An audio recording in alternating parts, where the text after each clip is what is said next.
paz do Senhor, amados irmãos, a paz do Senhor, amadas irmãs. Deus abençoe. Quem fala com você, seu irmão em Cristo, pastor Alejandro Alves. Deus abençoe vocês, amados. Amados, estou aqui fazendo este breve áudio para passar um alerta aos irmãos. Por favor, nós estamos vivendo em dias difíceis, dias trabalhosos. Nós estamos vivendo em dias onde a ignorância das Escrituras são tremendas, são grandes, né? A ignorância das Escrituras. O povo está ficando muito ignorante, né, das Escrituras. Nós hoje temos as Escrituras como regra de fé infalível, que quer dizer regra de fé, onde nós podemos conhecer o nosso Deus, conhecer quem nós somos, a condição, o estado, né, do nosso corpo, da nossa alma, né, da nossa pessoa, de nós saber que estamos totalmente em pecado e que nós merecemos o inferno, e ir diretamente para o inferno por causa dos nossos pecados. Mas também as Sagradas Escrituras nos informa um único meio de salvação, qual é Jesus Cristo. A palavra de Deus nos informa que em nós não há salvação nenhuma, não pode jamais existir obras ou coisas que nós possamos fazer, ainda que essas coisas que nós possamos fazer sejam coisas que a palavra de Deus nos informa. Mesmo assim, não podemos ser salvos, não podemos confiar. Por quê? Porque Deus é eterno, Ele é perfeito, é poderoso e sua santidade é eterna, perfeita e poderosa. Só que nós não somos eternos, nem perfeitos, nem poderosos, o que faz que as nossas obras não sejam perfeitas, eternas, nem poderosas. Então, faz que nossas obras de santidade, ou seja, nossas obras, né, que nós possamos fazer, iluminadas pela palavra de Deus, sejam como trapos de imundície diante de Deus. Não basta. Então, o que a palavra de Deus nos informa é que o homem jamais pode se salvar confiando na obediência, ainda que é necessária a obediência em nós. É necessário, porque a obediência na vida de um cristão transformado, ela mostra que realmente há indícios de salvação na vida da pessoa. Mas a nossa confiança está em obras, sim. Para ser salvo deve haver obras para nós sermos salvos, mas não nossas obras, mas sim nas obras de Cristo, que Ele se entregou por nós e morreu por nós na cruz do Calvário. Ele deu a sua vida para que nós tenhamos uma vida eterna. Essa vida eterna que nós vamos ter não está nossa, não é nossa, não provém de nós, mas provém de Cristo, que Cristo as colocou. Nós podemos ser chamados de santos. Por que somos chamados de santos se nós somos seres totalmente pecadores? Se nós pecamos, erramos, falhamos, nossa santidade não é contínua, sempre estamos falhando e vindo a necessidade de chegarmos diante de Deus, de nos humilhar, pedir perdão, enfim. Mas por que podemos chamar-nos de santos? Por que somos chamados de santos? Por causa de que Cristo colocou sua vida santa, entregou e a colocou na nossa frente. Portanto, se nos é tiradas nossas vestes de trapos de imundície e fomos vestidos com vestes reais, ou seja, falando espiritualmente, com as vestes da justiça de Cristo, de tal maneira que quando nós nos apresentamos diante de Deus, não vai ser as nossas justiças ou o que temos feito ou não temos feito que vai cooperar para a nossa salvação. Vai ser as obras de Cristo, que nós pela fé somos vestidos. Cristo nos veste dessas obras justas, que somente Ele pode ter feito, e do seu manto de santidade, de tal maneira que ainda que nós sejamos pecadores, falhos e defeituosos, em nós carregamos com as obras santas e justas, perfeitas, em santidade e eternas do nosso Senhor Jesus Cristo, o qual é o único meio de nós nos apresentar diante de Deus e podermos entrar no céu e estar ao dispor de um Deus que é perfeitamente santo, é perfeitamente eterno e é poderoso. Somente assim, somente assim. Sabendo isso, nós sabemos que nós não vamos confiar em nada que nós façamos. Sabendo isso, mediante muitos versículos, tem os pensamentos diários que eu explico melhor sobre isso. A gente fala sobre se realmente o crente perde a salvação ou não perde. O crente que realmente foi salvo e foi escolhido, eu explico tudo melhor, detalhado naquele estudo, realmente não perde a salvação. Agora, aqueles que começaram no caminho, começaram bem e terminaram mal, é indício que eles nunca foram convertidos realmente. Muitos pastores começaram fiel ao Senhor, na doutrina, hoje não estão mais. Isso quer dizer que eles nunca realmente foram salvos. Eles vieram aí por medo, vieram aí, quem sabe, foram até comovidos, outros por medo de ir para o inferno, mas seu coração nunca foi mudado, nunca se lhe foi gerada essa nova natureza. Eles só aprenderam roupa, costume, acharam que vestindo diferente, achando que sendo diferente, achando que numa forma externa, e por deixar de fazer certas coisas e fazer certas outras coisas, já estavam bons, estavam salvos, mas acontece que o homem interior nunca foi morto, nunca foi matado, nunca foi mortificado, não houve um processo de mortificação no homem interior, porque quando nós mortificamos o homem interior, o exterior automaticamente vai se mortificando pela mortificação do homem interior. Muitos erram em pensar que eu mortificando os desejos exteriores, tá bem, mas se não há uma mortificação do homem interior primeiro, a santidade interna, não adianta. O externo é trapo de imundícia ainda, não foi vestido ainda com as vestes reais da santificação de Deus por meio de Jesus Cristo, não foi.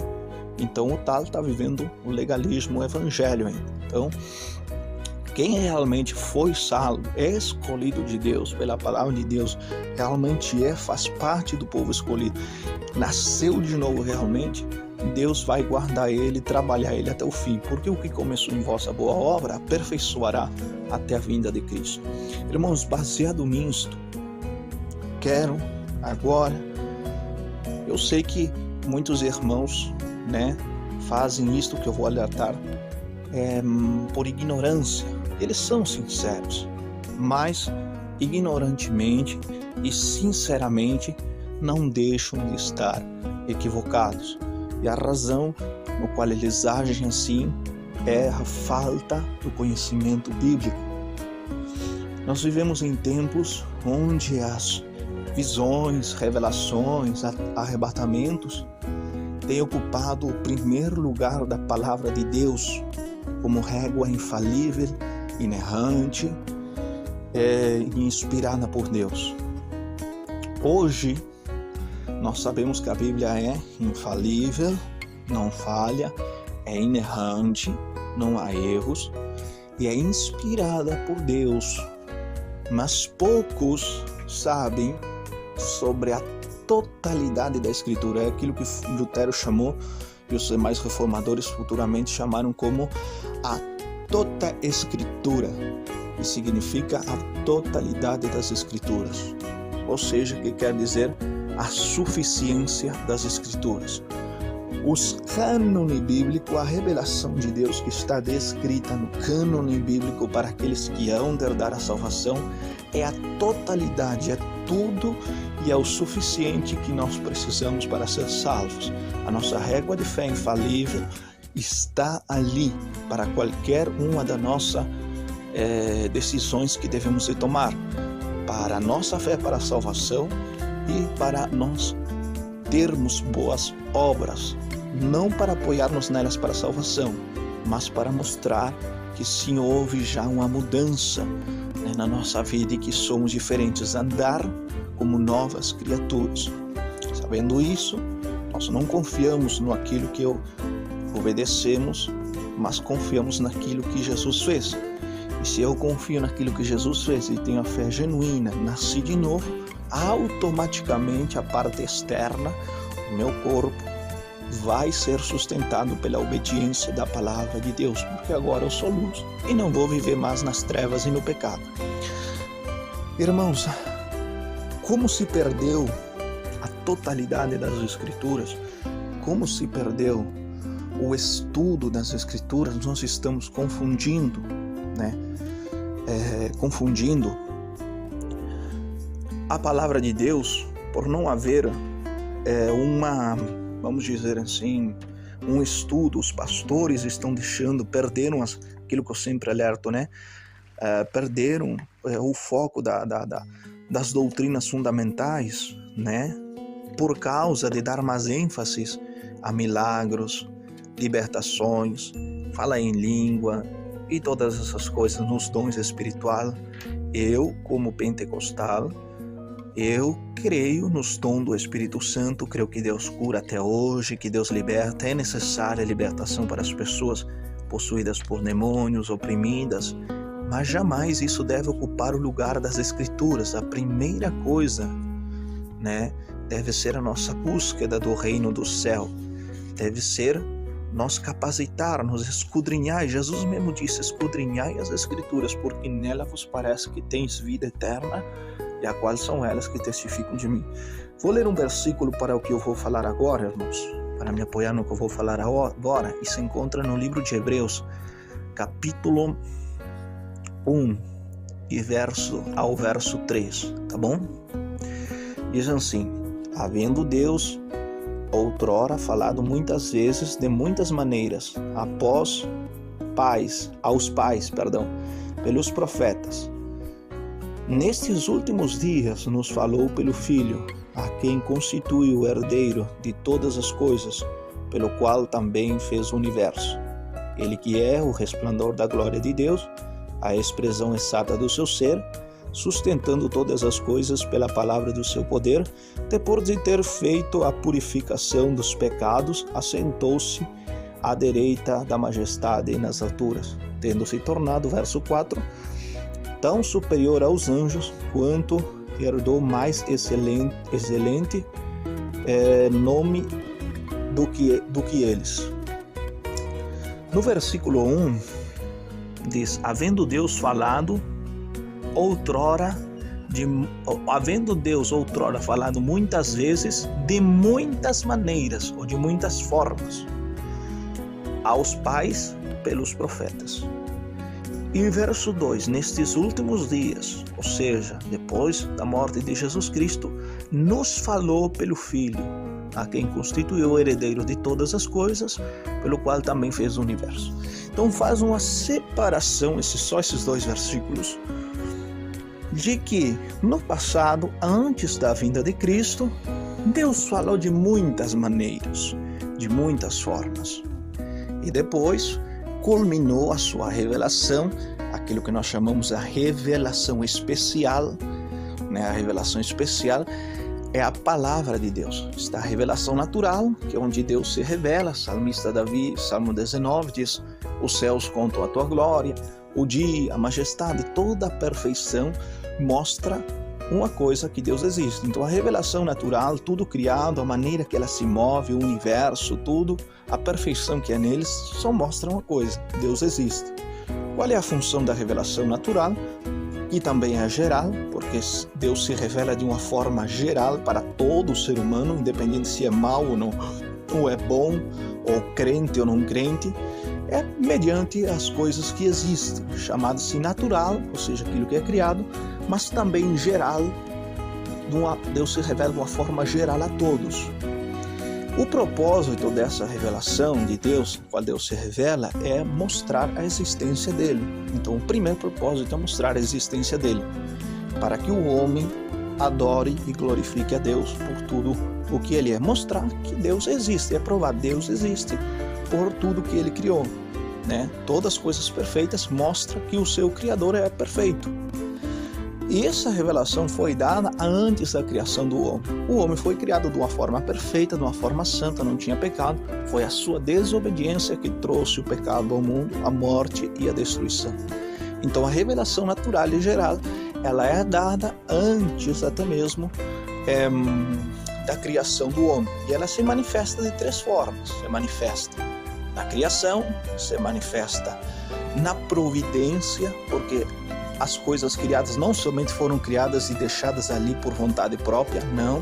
Deus sustenta, dá o sustento para que cada coisa criada na criação não saia do seu lugar e cumpra o seu papel que foi criado para ser feito. O Sol até agora não saiu do seu lugar, suas estrelas ainda não saíram do seu lugar, né? A órbita dos planetas, tudo certinho, de uma maneira que Deus determinou. Isso se chama sustento. Deus só não cria, Deus somente não cria, mas também Ele sustenta. Ele cria e também sustenta. Isso se chama providência. Deus providencia o sustento para que cada coisa cumpra o seu padrão determinado por Deus. E a terceira forma de revelação natural que mostra que Deus existe, e de uma forma geral para todos, é a própria criação do ser humano. É o rasgo mais claro de Deus, o homem à imagem e semelhança de Deus. De tal maneira que um homem olhar outro homem, ver essas características, os pontos, os atributos de santidade que há no homem, pudesse ver o mesmo no seu Criador, só que de uma forma mais excelente. Tá bom? Quando o homem peca, a revelação natural e geral, ou seja, tudo que foi criado, ela vai mostrar outra característica dela, que é a que Paulo fala em Romanos 1, versículo 17. Para que mais serve agora a revelação natural e geral? Serve para que nenhum homem tenha desculpas naquele dia do juízo. Então, não há desculpas, disse Paulo.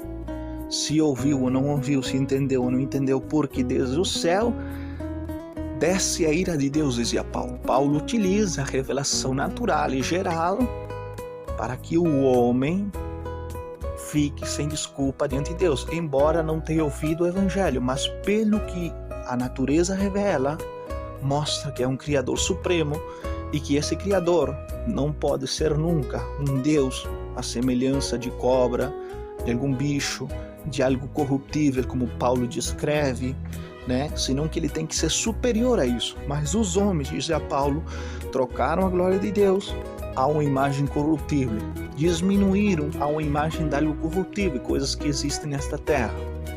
Mas o propósito é que quando o homem olhasse a criação, visse que alguém que é superior a ela. Bom, os homens fizeram o contrário com a queda. Então agora a revelação natural, ela vai mostrar, ou seja, vai fazer com que nenhum daqueles que são desobedientes, que morrem em pecado, inconversos, tenham desculpas diante de Deus. Embora nunca tivessem ouvido o Evangelho, mas não são desculpas, porque eles foram contra a sua natureza de criação em todas as áreas, tá bom? Então essa é a revelação natural. A segunda forma de revelação é especial, que é toda a Escritura, a palavra de Deus. Essa revelação, se diz que é especial porque ela não é geral. Ela não é para todos os homens, independente de ímpios ou não ímpios. Ela é somente para os que hão de herdar a salvação. Porque os que não hão de herdar a salvação vão desprezar ela ou não vão conseguir entender ela. Ou vão usar ela para o seu próprio benefício. Mas para aqueles que querem a salvação, vai ser a regra de fé infalível, inspirada por Deus, e a toda a Escritura. Toda a Escritura vai ser o suficiente, tudo o que eles precisam para sua fé em Cristo Jesus e para sua perseverança até o fim, para manter-se salvos e santos até o fim.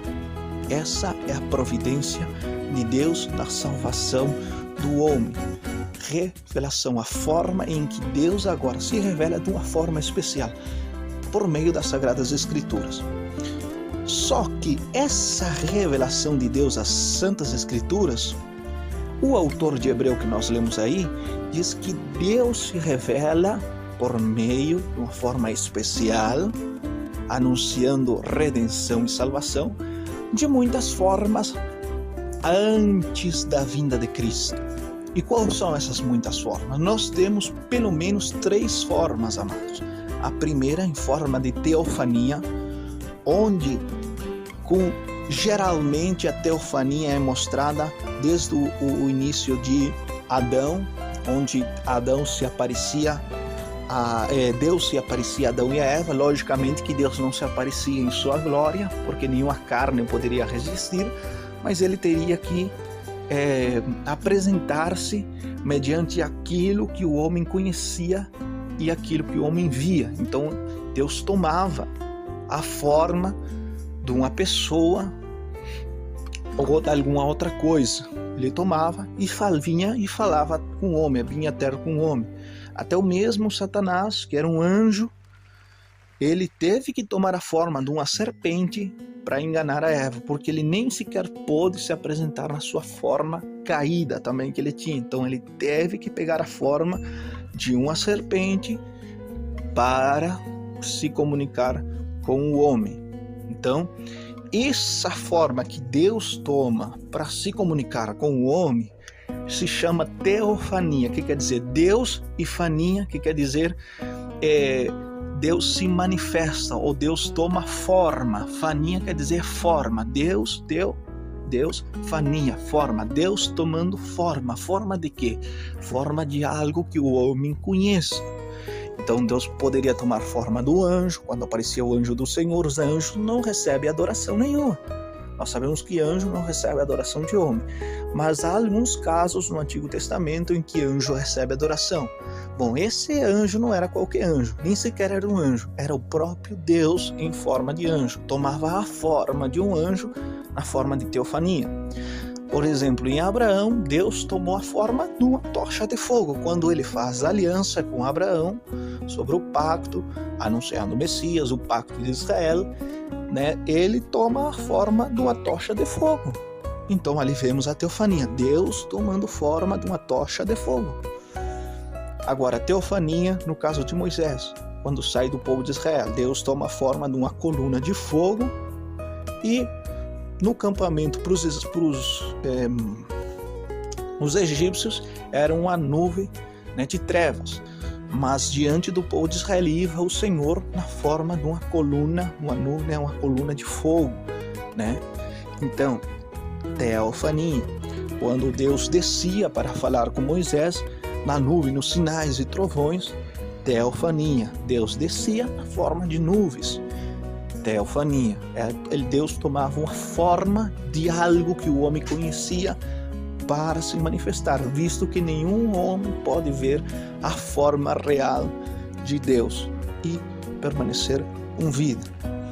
Essa forma de ter revelação especial para que o homem conhecesse a Deus vai desde Adão, lógico também depois da queda, até Moisés. Chega um período quando Miriam e Arão murmuram contra Moisés. Estavam os três, Moisés, Miriam e Arão, no tabernáculo. E Deus diz: sai para fora do tabernáculo. E separou Deus numa coluna de nuvem. Deus toma forma de nuvem, teofania. Deus tomou forma de nuvem, uma nuvem para falar. E ele disse que com o único que ele falaria cara a cara era com Moisés. Daí para frente, Deus repreende a Miriam, sim, por seu pecado, e Arão, mas ele diz que daí para frente, todos os profetas que surgirão, Deus não falaria mais em forma de teofania, cara a cara, como falava com Moisés. É lógico que para falar com Moisés, ele deveria tomar alguma forma, a forma de nuvem, a forma de uma coluna de fogo, a forma de um anjo, a forma de uma pessoa, Mas daí para frente, ele somente falaria por meio dos profetas, dando visões ou sonhos. Aí nós temos umas duas formas mais. Agora Deus levanta profetas para falar não mais por meio de teofania, ou seja, Deus tomando uma forma e falando cara a cara com o homem, mas sim iria falar por meio de seus profetas, e os profetas não iam ver mais teofania, iam ter visões ou sonhos. Essas três formas de revelação, porque a revelação é progressiva, ela não é dada numa hora só, ela levou um progresso, levou aproximadamente 1500 anos, quem sabe até mais ou quem sabe menos, mas o intuito é que levou muito tempo para o homem ter a Bíblia, a revelação, tudo o que nós precisamos para a salvação. Sabendo isso, meus amados irmãos, que levou um tempo, esse tempo foi progressivo, Deus foi progressando a sua revelação e ao mesmo tempo sendo regressiva. Por que progressiva e regressiva? Progressiva é que Deus ia progressando, ia fazendo sua revelação especial progressiva. O homem, apesar dos muitos anos que iam passando, o tempo que ia passando, cada vez iam conhecendo mais de Deus, iam se montando os cânones bíblicos do Deus. Com o passar do tempo iria se revelando, se mostrando, o homem ia conhecendo mais de Deus, iria ir conhecendo muito mais de Deus, ao mesmo tempo que Deus ia diminuindo até chegar a Malaquias, e depois aí haver 500 anos de silêncio. Deus iria diminuindo, as profecias, os ensinos, iria diminuindo o cânone do Antigo Testamento. Então se diz que é progressiva, que Deus iria progressando o conhecimento do homem, ao mesmo tempo que iriam ir cessando as profecias e os profetas. Há 500 anos depois de Malaquias, de silêncio, até que se levanta uma voz que clama no deserto, e esse profeta seria diferente dos outros, porque iria proclamar: ele já está aqui, ele já chegou, ele se manifestou. Eu sou menor que ele, eu não sou digno de desatar as correias dos seus sapatos. Ele seria o que prepararia os caminhos para o Senhor Jesus. E seria o último profeta. Seria o último em que Deus falaria por meio de profecia, revelando os caminhos do Senhor. Até aí terminou o trabalho dos profetas. E se conclui a revelação especial à Bíblia por meio de Jesus Cristo, que é o que o autor a Hebreus, no versículo 2 do capítulo 1 de Hebreus, fala. Nestes últimos dias, agora falando depois da morte de Cristo, nos falou pelo Filho, a quem constituiu herdeiro de todas as coisas, pelo qual também fez o universo. Fecha-se o cânone bíblico e a totalidade e a suficiência das Escrituras com a revelação de Deus.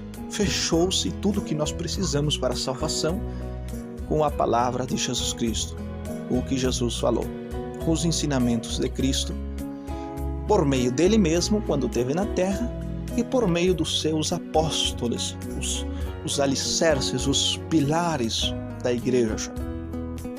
E daí para frente se fecha, e já não há mais apóstolos, já não há mais profetas, como os que haviam no passado, e também já não há mais teofania. Mas quero explicar algo que, ainda havendo se fechado o período da teofania em Moisés e começado o período da profecia por meio de visão ou sonho, ainda aconteceu algumas teofanias dentro do período dos profetas, mas não eram regular, não era algo tão, vamos dizer assim, frequente como na época de Adão até Moisés. Não era tão frequente, não era sempre, era em casos sumamente especiais, e lá uma vez cada não sei quantos anos Deus se manifestava quando realmente a situação o declarava necessário. Também nós vemos um caso só de teofania, no caso de Paulo, quando ele no caminho a Damasco, ele vê ao Senhor Jesus. Um único caso de teofania. E esse caso acontece porque Paulo tinha sido escolhido por Deus para ser apóstolo, como ele menciona em suas cartas, mas os requisitos dos apóstolos, conforme Atos 2, era ver a Deus, conhecer a Deus. Paulo conhecia todo o evangelho de Jesus Cristo e ele perseguia, só faltava ele ver a Jesus. E é por isso que Jesus se manifesta a ele e ele fica cego pelo resplendor de Cristo, nessa teofania que ele vê, nesse brilho, nesses raios de luz que ele vê, a manifestação de Cristo, a cristofania ou a teofania, porque Cristo também é Deus. Agora, quando Deus pega formas para falar em sonho, que é o que acontecia com muita frequência, na época dos profetas, não é chamado de teofania, mas é chamado de revelação por meio de sonhos ou visão. ainda que Deus tome uma forma, não é considerada como teofania. A teofania só é considerada teofania quando Deus, não em sonho, não em visão, mas de uma forma assim, natural, ele pega uma forma, né, e se mostra ao homem consciente e trata-se com o homem. Isso sim é tido como teofania. Teofania, forma. O Deus pega a forma de algo da criação para falar com o homem, aquilo que eu já expliquei. É o único caso. No Novo Testamento, depois dos apóstolos, nós já temos todo o cânone bíblico do Antigo e do Novo Testamento. A nossa única regra de fé está nas Escrituras. Jesus disse: analisai as Escrituras, porque nelas parece que tendes a vida eterna, e tantas exortações dos apóstolos para nós analisar as Escrituras. Porque nossa única regra de fé e suficiência de fé e a totalidade da nossa fé é as Escrituras.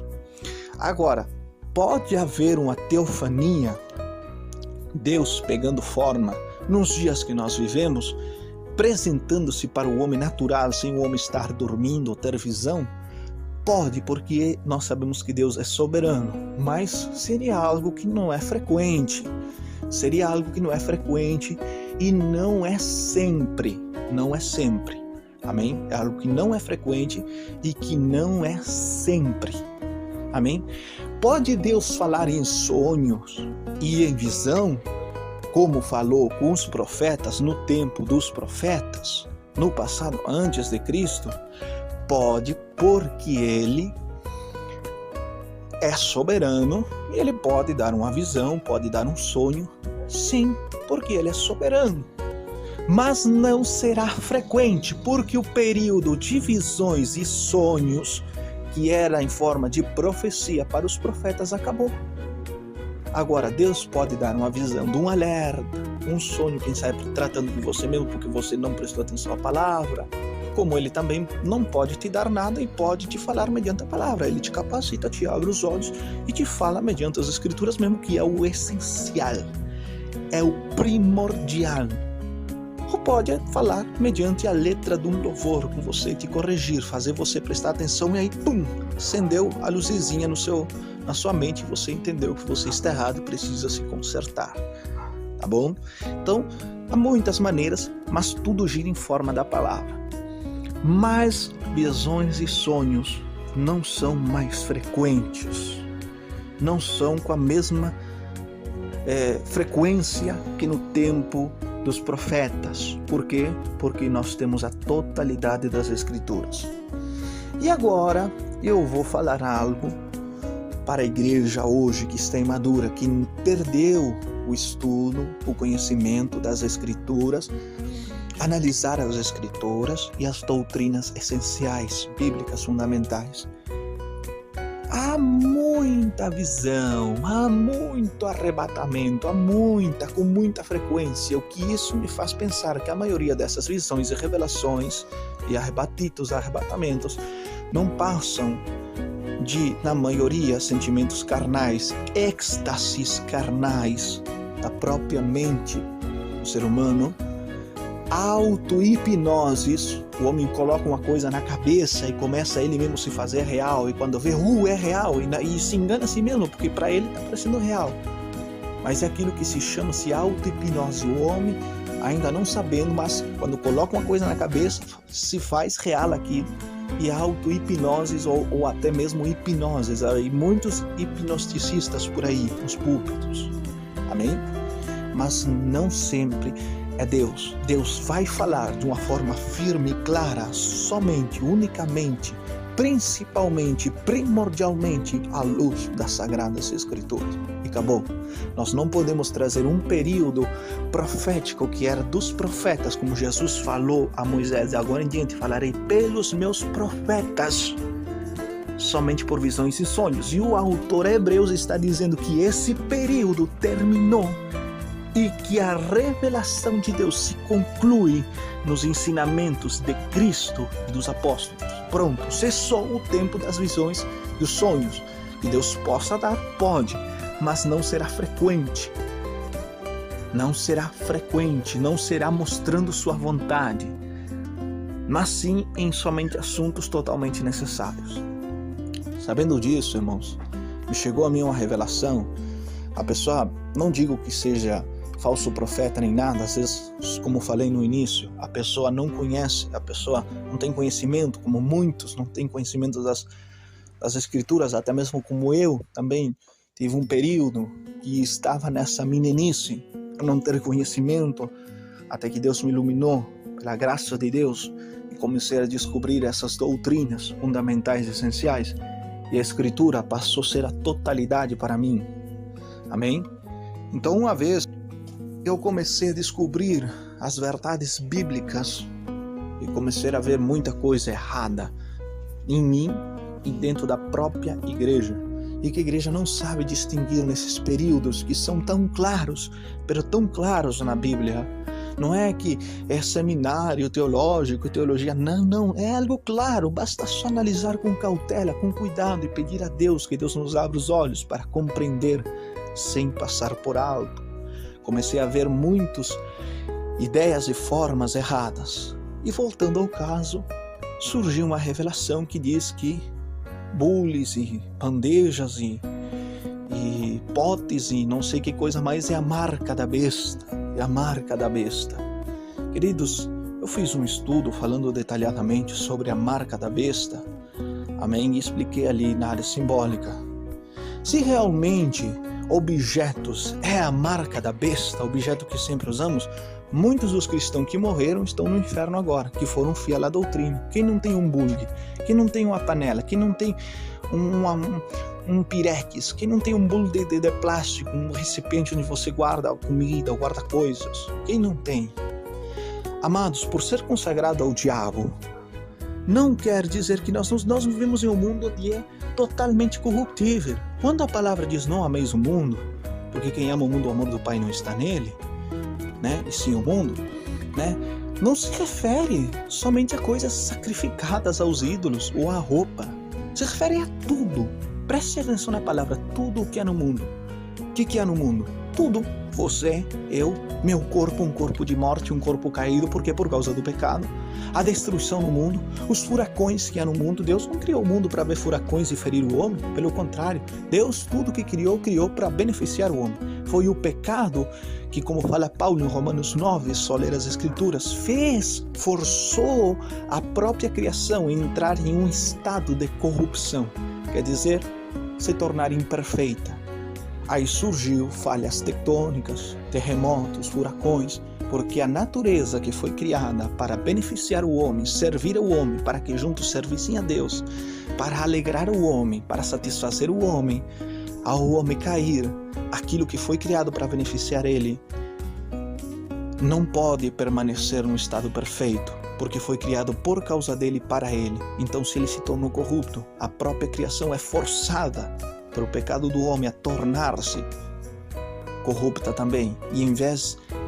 E corrompido não quer dizer ter data de vencimento ou se destruir. Corrupção também significa tomar um rumo diferente ao qual foi se traçado. E o homem, quando pecou, se tornou corrupto, não só passou a morrer, mas ele tomou um rumo diferente para o qual ele foi criado. Ele foi criado para a glória de Deus, para glorificar a Deus, para tudo quanto faça, leve glória a Deus e seja santo. Hoje ele tomou um rumo diferente, contrário, por causa do pecado. Ele passou a viver para a sua própria glória, para os seus próprios benefícios, ignorar a Deus, ser contra Deus e morrer.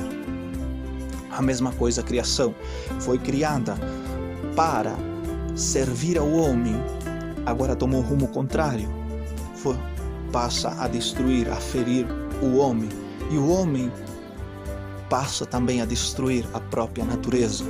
Nessa área também se vê a corrupção, de tal maneira, amados irmãos, que tudo que há no mundo é corrupção, não é de Deus, por causa de que está abaixo a corrupção. E é por isso que Deus vai destruir todo esse mundo em fogo, ainda que o mundo não tem nada a ver, para redimir o mundo que foi criado, e agora redimi-lo, e agora restaurar o seu tabernáculo. Novamente, Deus com os homens, Jesus com os homens, mas de uma forma espiritual. seja pura, santa, sujeitada, né, pela glória de Deus, pela santidade de Deus, pela perfeição de Deus. Isso que o que vai acontecer. E sabendo isso, tudo é pecado, tudo é corrupção. E é por isso que nós não somos salvos pelas nossas obras. Porque se Deus deixa, amados irmãos, por nós, se Deus deixa para nós nos salvar por nossas próprias obras, depender de nós a salvação, ou seja, se eu sou fiel, sou salvo, e se não sou fiel, não sou salvo, então nenhuma carne se salvaria, porque todos nós vamos sempre pender para a infidelidade, porque o nosso corpo é caído, é corrupto. Então é dessa maneira, quando João diz não ameis o mundo, ele está dizendo, não se está se referindo ao mundo, ao cosmos ou à criação, está se referindo ao sistema do mundo, ao sistema de valores do mundo. O mundo coloca os seus valores, seus sistemas, todos os atributos que foram colocados nele para o seu sentir, o seu desejo ser colocado em Deus. Agora o mundo, tanto é que João disse, não ameis ao mundo, por isso diz, não ameis ao sistema de valores, é se entregar. O homem que deveria amar a Deus, ser fiel a Deus, seguir a Deus, agora está amando o mundo. O seu Deus é o mundo e por isso a sua paixão, ele se entrega às paixões corruptas para que ele possa viver. A vida dele é se entregar às paixões corruptas. Agora Deus diz, mas sim amai a Deus. O contrário de não amar o mundo é amar a Deus, o oposto. Então se eu não devo amar o mundo, eu vou amar a Deus, o que eu vou dizer? Eu vou amar o reino eterno que está por vir. Eu vou tirar o meu coração de todas as coisas corruptíveis. Não vou me enfocar no meu lar, em prosperar, porque se eu me foco no meu lar, eu estou pecando contra Deus, eu estou indo contra a natureza.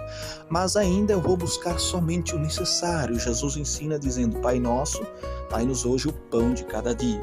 Ou seja, a providência necessária para o tempo que o Senhor determinou eu viver nesta terra, levando o Evangelho até eu voltar para o meu lar, chegar ao meu verdadeiro lar. Então sustenta as minhas necessidades, mas são necessidades, realmente coisas necessárias. O que é mais do que isso é a aflição do espírito e a idolatria. Então Deus vai prover o necessário, nós devemos buscar os necessários para nos sustentar. O resto é afã e aflição de espírito. Então, sabendo isso, se Deus deixa por nós, nós sempre temos tendência a se pender pelo mal. Então, ainda que nós deva haver obras de santidade, o que opera para a nossa salvação são as obras de Cristo, que são perfeitas. E é por isso que todo salvo não perde sua salvação, como já expliquei em um pensamento diário também sobre isso, de algo bem detalhado. Sabendo disso, meus irmãos, como é que eu vou dizer que a Coca-Cola é do diabo? Como é que eu vou dizer que os pireques é marca do diabo? Como é que eu vou dizer que os bullies são marca do diabo? Como é que eu vou dizer que é a marca da besta? Se eu tomo isso para o lado literal, então a besta eu tenho que dizer que é um dragão com 7 cabeças, de uma forma literal, que vai sair diretamente do mar e vai começar a lançar fogo em todo mundo, né? Nós sabemos que é uma espécie de símbolo e esses símbolos estão no livro de Daniel. Só que agora, como o anticristo vai unir as nações, o anticristo é representado, o sistema total do anticristo vai ser representado por um dragão, por algo feroz. As cabeças, reinos, está mostrando união de reinos, está mostrando alianças, eu falei sobre isso. E a marca dessa aliança, na testa ou na frente, Jesus disse, nós temos a marca de Cristo, nós temos a mente de Cristo, né? O selo de Cristo. Qual é o selo do Cristo? É o novo nascimento para a salvação e é o Espírito Santo que transforma nossa mente para nós pensar só nas coisas eternas e buscar só as coisas eternas e afastando desse mundo. Agora, a marca da besta espiritualmente na testa e na mão direita é o contrário. Ter aquilo que essas nações unidas vão ter, na mente delas vão se entregar à maldade. Vão pensar, vão adequar e eles vão ter por certo aquelas decisões. Quando houver, se surgir um anticristo, ou até mesmo no sistema, até antes de surgir o anticristo, o sistema, como hoje nós vemos a ideologia de gênero, o movimento LGBT, o movimento ecumênico que está sendo trazado pelo Papa, né? O falso profeta, o Apocalipse e todas essas novas ordens, você não pode discriminar e todas essas coisas, e que a religião deve seguir certos padrões. Quando você ver isso, essa é a marca da besta, numa forma simbólica, numa forma espiritual. E as pessoas estão aceitando, grande parte estão aceitando, porque elas pensam que a marca da besta é só literal. E elas estão desprezando. Quantos crentes estão apoiando o movimento LGBT, movimento ecumênico? A pandemia do Covid é um exemplo. Quantos crentes deixaram de congregar? Cadê o Deus que cura? Cadê o Deus que liberta? Cadê o Deus que sustenta, que dá fé? Voltaram para o mundo. Não, eu não posso ir na igreja porque eu tenho que me cuidar, eu tenho que fazer isso. Marca da besta. Porque as pessoas estão dando a sua mão direita, ou seja, o seu voto de confiança, a sua mente, o seu raciocínio estão entendendo que o que as nações impías estão falando, a união das nações impías, estão falando é o correto, é o certo. Eles estão dando a mão direita em voto de confiança, apoiando. E essa é a marca da besta na área espiritual. Agora, na área literal, é uma forma de comércio. Não sei se é um chip, se é uma tatuagem quântica, o que vai ser, mas vai ser como uma forma de comércio e aí uma forma de que mais? De você estar registrado. É uma forma de registro civil, de registro de autorização, né, legal de você ir para o comércio e a saúde. Não sei se é um chip, não sei se é uma tatuagem quântica. Vai ser tipo como a identidade da pessoa, a licença de uma pessoa para efetuar tais cargos e produtos e tais outras coisas. Nesses aspectos únicos, 2 aspectos, simbólico e espiritual e literal, na área do comércio, é clara, a marca da besta na área literal é para comprar e vender. Ninguém pode comprar e vender, é comércio. Você vai ter uma marca que mostra que você está autorizado, que primeiramente mostra que você está de acordo, porque antes de receber a marca você deve estar de acordo, a parte espiritual que falei, simbólica, e deve estar apoiando, dar seu voto de confiança a todo esse sistema, para depois receber a marca. E que você está de acordo e está marcado, seja com chip na mão direita, já é algo visível, ou na testa. Tá entendendo? Em outro lugar não, na mão direita ou na testa. Agora, a cabeça de quem cabe dizer que um bule, um produto, uma panela, um copo, um pirex é a marca da besta. E essa revelação veio de uma suposta libertação, aquilo que eu sempre estou advertindo os irmãos. Amém? Eu sei que há irmãos que fazem, nosso ministério também efetua essa prática de entrevistar demônios, amém? Cada um, pastor Eduardo me orientou sobre isso, todos nós sabemos, cada um tem a sua maneira de trabalhar, mas eu prefiro não entrevistar. Por quê? Porque ao não ter conhecimento, não ter o conhecimento devido, o diabo engana. Ele tentou enganar a Cristo, que tinha todo o conhecimento, que vai deixar para nós. E aí, supostamente, o diabo falou que tais objetos é a marca da besta. E porque o diabo fala tal coisa, as pessoas saem dizendo, não, isso aí é do diabo, isso aí é disso, isso aí é de fulano, de ciclano, não presta. Meus amados, nós temos que nos apartar do erro, do pecado, dentro daquilo que as Santas Escrituras nos afirmam e nos falam. E por não ter conhecimento, nós pegamos versículos isolados da Bíblia fora do seu contexto, sem analisar, e terminamos dando uma interpretação contrária, não fiel daquilo que realmente o texto está querendo falar, ou nos falar, ou nos mostrar, ou nos orientar. E por isso devemos ter cuidado, meus amados. Então tá aí, amados, amém? O diabo é mentiroso, não há verdade nele, disse Jesus. É pai da mentira desde o início. Que a verdade pode sair da boca de Satanás? Ah, não, mas ele, na autoridade de Deus, ele contribui. Não, ele não contribui em nada, porque nenhuma comunhão há entre o santo e o profano, entre Cristo e Belial. O diabo jamais vai contribuir, porque ele foi... jamais vai contribuir para o reino do céu, porque ele foi entregado de uma forma total e absoluta à maldade, a sua própria maldade tomou conta dele, de modo que não vai jamais, e é o desígnio de Deus que o diabo nunca coopere para as coisas santas. E eu estou te falando, citando versículos bíblicos da Bíblia. Então, o que são essas visões que estão surgindo com muita frequência, com falta de ensino bíblico, não tendo a Bíblia como a suficiência e a totalidade das Escrituras, que são sonhos da carne, sonhos de pessoas que se auto-hipnotizam e por falta de conhecimento e por pensar que a salvação é por obras, se eu não faço isso eu vou para o inferno, agora se eu faço isso eu vou para o céu, e fica aquilo martinando na mente deles, porque eles não conseguem ter essa paz que Paulo fala em Romanos 5, justificados pela fé, somente pela fé nas obras de Cristo, tenho paz para com Deus. Tenho paz para com Deus. Não conseguem ter essa paz. Então eles ficam aí martiriando, e até mesmo o próprio capeta dá esses sonhos para eles. Eles têm essas visões muitas vezes por sua preocupação, tanto hipnotizado tanto naquilo ali, que terminam vendo visão da própria carne.